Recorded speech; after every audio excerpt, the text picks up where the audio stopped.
आएंगी अंदर कचहरी में, ठीक है ना। भाभी को भी आप लोग सब कर रहे हैं।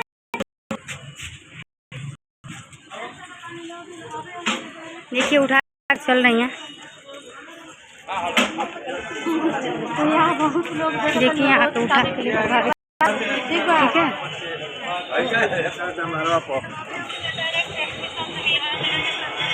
देखिए यहाँ पे कितने ज़्यादा चल नहीं पाती हैं, फिर भी इनको इंसाफ नहीं मिल, ठीक है ना। तो उठा के चल रही है।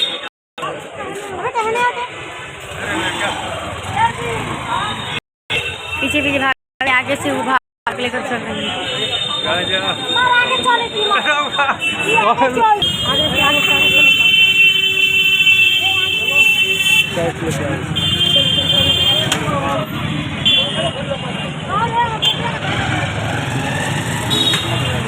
देखिए दोस्तों भाभी कितना मेहनत कर रही है।